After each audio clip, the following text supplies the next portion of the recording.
إن الحمد لله نحمده ونستعينه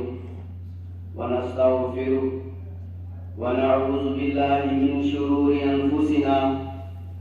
ومن سيئات أعمالنا من يهده الله فلا مضل له ومن يضلل فلا هادي له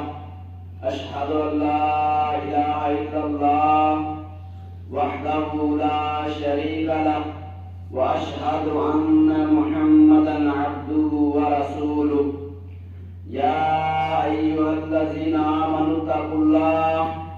حق تقاته ولا تموتن إلا وأنتم مسلمون يا أيها الناس اتقوا ربكم الذي خلقكم من نفس واحدة وخلق منها زوجها وبث منهما رجالا كثيرا ونساء واتقوا الله الذي تساءلون به والأرحام إن الله كان عليكم رقيبا يا أيها الذين آمنوا اتقوا الله وقولوا قولا سديدا يصلح لكم أعمالكم ويغفر لكم ذنوبكم ومن يطع الله ورسوله فقد فاز فوزا عظيما أما بعد فإن خير الحديث كتاب الله وخير الهدي هدي محمد صلى الله عليه وسلم وشر الأمور محدثاتها وكل محدثة بدعة وكل بدعة ضلالة وكل ضلالة في النار. وقال الله تبارك وتعالى في القرآن المجيد والفرقان الحميد أتاكم رمضان شهر مبارك فرض الله عز وجل عليكم صيامه تفتح فيه أبواب الجنة وتغلق فيه أبواب الجحيم. ہر قسم کی حمد و ثنا اللہ رب العالمین کے لیے ہے جو ساری کائنات کا خالق و مالک اور رازق ہے. انگین صلاۃ ادا درود و سلام آقا دو جہاں پیغمبر آخر الزمان خاتم النبیین حضرت محمد مصطفیٰ صلی اللہ علیہ وسلم کی ذات اقدس کے لیے. عزیزان گرامی، اللہ تبارک و تعالی کے فضل و کرم سے ماہ رمضان المبارک کا آغاز ہو چکا ہے. اس لیے ہم سب کو اللہ رب العالمین کا شکر ادا کرنا چاہیے کہ اس نے ہمیں زندگی میں ایک بار پھر یہ مبارک مہینہ نصیب فرمایا. رمضان المبارک یہ ایسا مہینہ ہے جس میں اللہ تبارک و تعالی جنت کے دروازے کھول دیتا ہے اور جہنم کے دروازوں کو بند کر دیتا ہے اور شیاطین کو جکڑ دیتا ہے تاکہ وہ اللہ کے بندوں کو اس طرح گمراہ نہ کر سکے جس طرح عام دنوں کے اندر وہ گمراہ کرتا ہے. تو میرے بھائیو، یہ رمضان المبارک ایسا مہینہ ہے جس میں اللہ تبارک و تعالی سب سے زیادہ اپنے بندوں کو جہنم سے آزادی کا انعام عطا فرما دیتے ہیں، جس کے اندر خصوصی طور پر اللہ تبارک و تعالی اپنے بندوں کی مغفرت کرتا ہے. اور اس نعمت کی قدر و منزلت کا اندازہ آپ اس بات سے کر سکتے ہیں کہ سلف صالحین رحمہ اللہ 6 ماہ تک یہ دعا کیا کرتے تھے کہ یا رب العالمین ہمیں رمضان المبارک کا مہینہ نصیب فرما. پھر جب رمضان المبارک کا مہینہ گزر جاتا تو وہ اس بات کی دعا کیا کرتے تھے کہ اے اللہ ہم نے اس مہینے میں جو عبادات کی ہیں تو انہیں قبول و منظور فرما، کیونکہ وہ اس بات کو جانتے تھے کہ یہ مہینہ کس قدر اہم ہے. تو عزیز بھائیو، ہمیں بھی اس مہینے کو غنیمت سمجھتے ہوئے اس کی برکات سے بھرپور فائدہ اٹھانا چاہیے. تو میرے بھائی، حضرت طلحہ بن عبید اللہ رضی اللہ تعالی عنہ وہ بیان کرتے ہیں کہ 2 آدمی پیارے پیغمبر صلی اللہ علیہ وسلم کی خدمت میں حاضر ہوئے اور ان دونوں نے آپ صلی اللہ علیہ وسلم کی خدمت میں پیش ہونے کے بعد بیک وقت اسلام کو انہوں نے قبول فرمایا، اس کے بعد ان میں سے ایک آدمی زیادہ عبادت کرتا تھا اور وہ اللہ کی راہ میں چلا گیا۔ حضرت طلحہ رضی اللہ تعالی عنہ وہ فرماتے ہیں کہ میں نے خواب میں دیکھا کہ یہ دوسرا آدمی شہادت پانے والے آدمی سے پہلے جنت میں داخل ہو گیا ہے۔ اور جب صبح ہوئی تو وہ کہتے ہیں میں نے یہ خواب لوگوں کو سنایا، جس پر انہوں نے تعجب کا اظہار کیا۔ پھر پیارے پیغمبر صلی اللہ علیہ وسلم نے فرمایا علیہ قد مکث ھذا بعدہ سنۃ فادرک رمضان فصامہ وصلی کذا وکذا سجدۃ فی السنہ فلما بینہما ابعد مما بین السماء والارض۔ تو پیارے پیغمبر صلی اللہ علیہ وسلم نے فرمایا کیا یہ دوسرا آدمی پہلے آدمی کے بعد 1 سال تک زندہ نہیں رہا، جس میں اس نے رمضان کا مہینہ پایا، اس کے روزے رکھے اور سال بھر اتنی نمازیں پڑھی، تو ان دونوں کے درمیان جنت میں اتنا فاصلہ ہے جتنا زمین اور آسمان کے درمیان ہے۔ تو میرے محترم بھائی اس حدیث سے ذرا غور فرمائیے کہ 2 آدمی اکٹھے مسلمان ہوتے ہیں،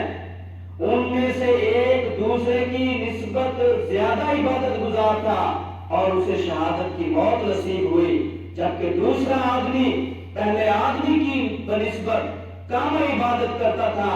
اور اس کی موت عام موت تھی۔ لیکن کیا وجہ تھی کہ یہ جنت میں پہلے داخل ہوا؟ اس کی میرے بھائیوں وجہ یہ تھی کہ یہ پہلے آدمی کی شہادت کے بعد 1 سال تک زندہ رہا اور اس دوران اسے رمضان المبارک کا مہینہ نصیب ہوا، جس میں اس نے روزے رکھے، سال بھر کی نمازیں پڑھتا رہا، تو روزوں اور نمازوں کی بدولت وہ شہادت پانے والے آدمی سے پہلے جنت میں چلا گیا۔ تو میرے عزیز بھائی اس بات کی یہ دلیل ہے کہ رمضان المبارک کا پانا اور اس کے روزے رکھنا اللہ تبارک و تعالیٰ کی بہت بڑی نعمت ہے۔ تو میرے بھائی ذرا غور کریں کہ ہمارے کتنے رشتہ دار، کتنے دوست احباب پچھلے سال رمضان المبارک میں ہمارے ساتھ تھے، لیکن اس رمضان المبارک کے آنے سے پہلے ہی وہ اس دنیا فانی سے رخصت ہو چکے ہیں اور انہیں یہ مبارک مہینہ نصیب نہ ہوا، جبکہ اللہ تبارک و تعالیٰ نے ہمیں پھر زندگی اور تندرستی عطا فرمائی اور یہ پھر مبارک مہینہ نصیب فرما کر ہمیں ایک بار پھر موقع دیا کہ ہم تمام گناہوں سے سچی توبہ کر لیں اور اپنے خالق مالک اللہ رب العالمین کو راضی کر دیں۔ تو کیا یہ اللہ تبارک و تعالیٰ کی بہت بڑی نعمت نہیں ہے؟ یقیناً یہ بہت بڑی اللہ رب العالمین کی ہمارے لیے نعمت ہے، اور یہ بھی ہو سکتا ہے کہ یہ رمضان المبارک ہماری زندگی کا آخری رمضان ہو اور آئندہ رمضان کے آنے سے پہلے ہی ہم بھی اس دنیا فانی سے رخصت ہو جائیں، تو ہمیں یہ موقع غنیمت تصور کرنے کر کے اس کی برکات کو سمیٹنے کی کوشش کرنی چاہیے۔ اور یہی وجہ ہے کہ جب رمضان المبارک کا مہینہ شروع ہوتا ہے تو پیارے پیغمبر حضرت محمد مصطفیٰ صلی اللہ علیہ وسلم اور صحابہ اکرام رضوان اللہ علیہم اجمعین کو اس کے آنے کی بشارت سناتے اور انہیں مبارکباد دیتے، جیسا کہ حضرت ابو ہریرہ رضی اللہ تعالی عنہ وہ روایت کرتے ہیں کہ آمنہ کے لال حضرت محمد مصطفیٰ صلی اللہ علیہ وسلم نے رمضان المبارک کی آمد کی بشارت سناتے ہوئے فرمایا اتاکم رمضان شہر مبارک فرض اللہ عز وجل علیکم صیامہ تفتح فیہ ابواب الجنہ وتغلق فیہ ابواب الجحیم وتغل فیہ مردۃ الشیاطین للہ فیہ لیلۃ خیر من الف شہر من حرم خیرہا فقد حرم۔ تو پیارے پیغمبر صلی اللہ علیہ وسلم نے فرمایا تمہارے پاس ماہ رمضان المبارک آ چکا ہے جو بابرکت مہینہ ہے، اللہ تبارک و تعالیٰ نے تم پر اس کے روزے فرض کر دیے ہیں، اس میں جنت کے دروازوں کو کھول دیا جاتا ہے اور جہنم کے دروازوں کو بند کر دیا جاتا ہے، اور اس میں سرکش شیاطین کو جکڑ دیا جاتا ہے، اور اسی میں اللہ تبارک و تعالیٰ کی ایک ایسی رات ہے جو 1000 مہینوں سے افضل ہے۔ جو شخص اس کی خیر سے محروم رہ گیا وہ دراصل محروم ہی رہ جائے گا۔ تو میرے بھائیوں، رمضان المبارک کے بہت سارے خصائص ہیں۔ اس مبارک مہینے کی متعدد خصوصیات میں سے چند ایک آپ کے سامنے ذکر کرنا چاہتا ہوں۔ تو پہلی خصوصیت رمضان المبارک کی یہ ہے کہ اس کے اندر قرآن مجید کا نزول ہوا تھا۔ اللہ رب العالمین نے قرآن مجید کو رمضان المبارک کے اندر نازل فرمایا تھا۔ اللہ تبارک و تعالیٰ نے آسمانی کتابوں میں سے سب سے افضل کتاب قرآن مجید کو مہینوں میں سب سے افضل مہینہ رمضان المبارک میں اتارا، بلکہ اس مبارک مہینے کی سب سے افضل رات لیلۃ القدر میں اسے لوح محفوظ سے آسمان دنیا پر یک بار ہی نازل فرمایا اور اسے بیت العزہ میں رکھا۔ فرمان الہی اللہ رب العالمین فرماتے ہیں شہر رمضان الذی انزل فیہ القرآن ہدی للناس وبینات من الہدی والفرقان۔ اللہ رب العالمین فرماتے ہیں وہ رمضان کا مہینہ تھا جس میں قرآن مجید کو نازل کیا گیا، جو لوگوں کے لیے باعث ہدایت ہے، اور اس میں ہدایت کی ہے اور حق و باطل کے درمیان فرق کرنے کی نشاندہی ہیں۔ تو میرے بھائیوں، اور اللہ رب العالمین نے پھر فرمایا انا انزلناہ فی لیلۃ القدر، اس کے اندر ایک ایسی رات ہے جو لیلۃ القدر ہے، اور اس قرآن کو لیلۃ القدر کے اندر نازل فرمایا۔ اور اس رمضان المبارک کی دوسری خصوصیت یہ ہے کہ جہنم سے آزادی۔ اس مبارک مہینے کی دوسری خصوصیت کہ اللہ رب العالمین اس میں اپنے بہت سارے بندوں کو جہنم سے آزاد کر دیتے ہیں، جیسے کہ حضرت ابو ہریرہ رضی اللہ تعالیٰ عنہ، حضرت جابر رضی اللہ تعالیٰ عنہ روایت کرتے ہیں کہ پیارے پیغمبر حضرت محمد مصطفیٰ صلی اللہ علیہ وسلم نے فرمایا ان للہ تعالی عند کل فطر اتقاء من النار وذالک فی کل لیلۃ۔ پیارے پیغمبر صلی اللہ علیہ وسلم فرماتے ہیں بے شک اللہ تبارک و تعالی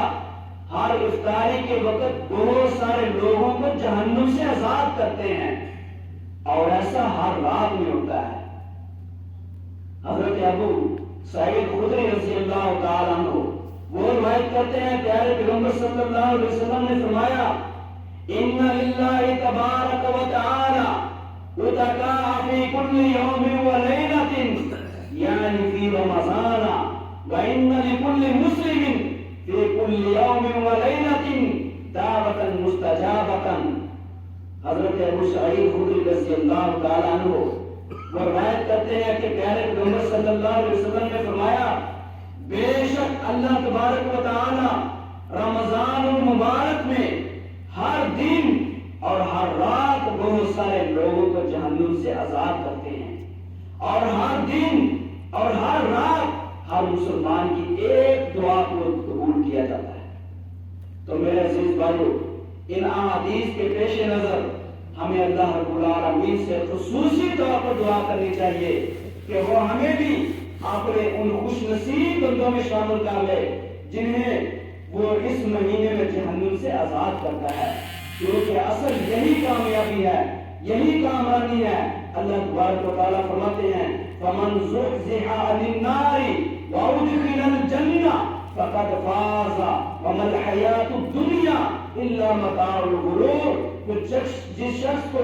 آگ سے دور کر دیا گیا اسے جنت میں داخل کر دیا گیا، یقیناً وہ کامیاب ہو گیا، اور دنیا کی زندگی کو تو وہ صرف محض دھوکے کا سامان ہے۔ تو میرے بھائیوں، اسی طرح رمضان المبارک کی خصوصیات میں سے ایک اور خصوصیت یہ ہے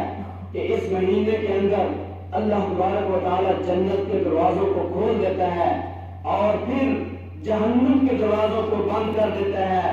اور پھر اور خصوصیات میں سے سرکش شیطانوں کو اللہ تبارک و تعالی جکڑ دیتا ہے۔ تو میرے بھائیوں، یہ تینوں امور بھی رمضان المبارک کی خصوصیات میں سے ہیں۔ حضرت ابو ہریرہ رضی اللہ تعالیٰ عنہ کہتے ہیں وہ روایت کرتے ہیں کہ پیارے پیغمبر حضرت محمد مصطفیٰ صلی اللہ علیہ وسلم نے فرمایا اذا كان اول ليلة من شهر رمضان صفدت الشياطين ومرضت الجن وغلقت ابواب النار فلم يفتح منها باب وفتحت ابواب الجنة فلم يغلق منها باب وينادي مناد يا باغي الخير اقبل ويا باغي الشر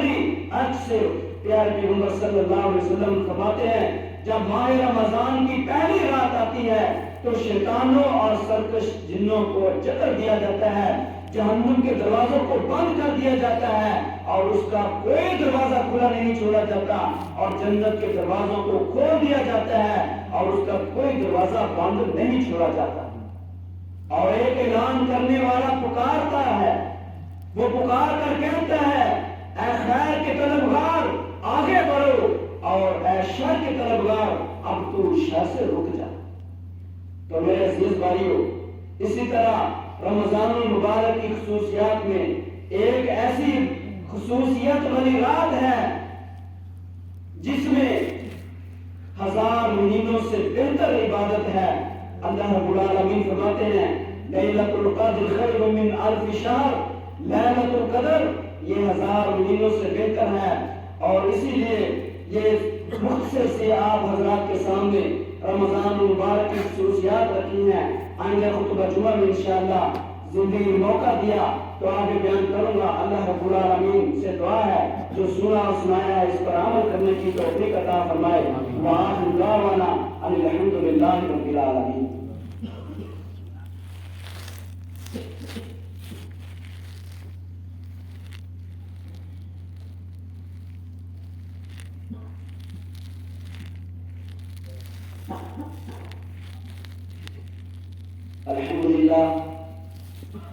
الحمد للہ رب العالمین والصلاة والسلام علی سید الانبیاء والمرسلین